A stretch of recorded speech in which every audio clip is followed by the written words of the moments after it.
you going? It's Jabba here with you. This is Random Notes, where we take a look inside Rolling Stone magazine with the editor, Matt Coyte. Hello, Matt. G'day, Jabba. Mate, we're travelling back in time to this time of year, 1990, 20 years ago. That was the #1 song, bit of Vogue from Madonna, which is great because 20 years on, it's still a song that has certainly stood the test of time.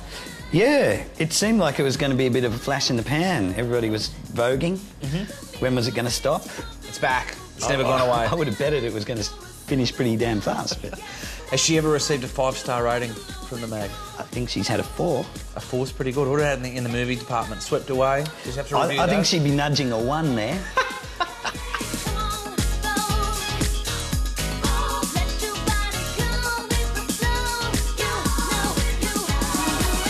Well, Vogue perhaps not enough to score a cover of the Rolling Stone. Madonna wasn't on the cover, but Sinead O'Connor was, with the hair just growing back there. What was the fascination in 1990 with Sinead O'Connor? I think at the time there just really weren't any female musicians that were of the same ilk. I mean, you know, since there's been people like K.D. Lang and, you know, who weren't using sex to sell a record. It was just a really stark video clip with the tear rolling down the cheek and the close-up shot.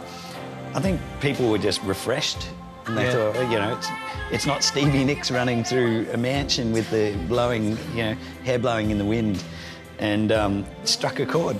So it kind of signified maybe a changing of the guard, that this was, you know, ushering in a new era of music. Yeah, and a killer song by Prince. Nothing compares. Nothing compares to you. Nothing compares.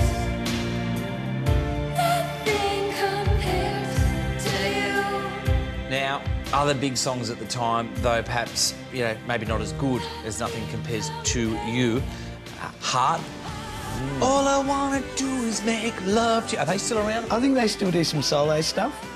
I know the singer from Heart was married to Cameron Crowe, who made Almost Famous. Ah. Michael Bolton. Michael Bolton. What's happened to Michael Bolton? I thought want to he know went what he's done bald. with his hair. I think he went bald, and I think he might have like lost a testicle or something. Or maybe that was Lance Armstrong.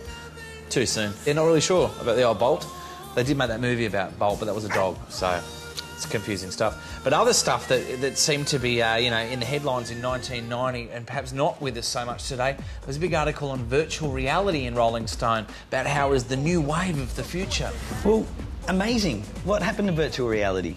Everyone says it's gone, but 3D glasses have just come back. So 2 years down the track, we could be sitting there with headsets out to there. Something else that was surprising for the time, already articles with a bit of a Greens backlash kind of flavour. Rolling Stone at the time was really getting involved with green issues, even to the point where they were starting to do stories of, you know, with a bit of a backlash slant, you know. Of course, just recently you did do an environmental issue, Miranda Kerr, on the cover there, naked, tastefully so. We were tossing up between Peter Garrett and Miranda Kerr, so... Yeah, wouldn't be too much of a toss.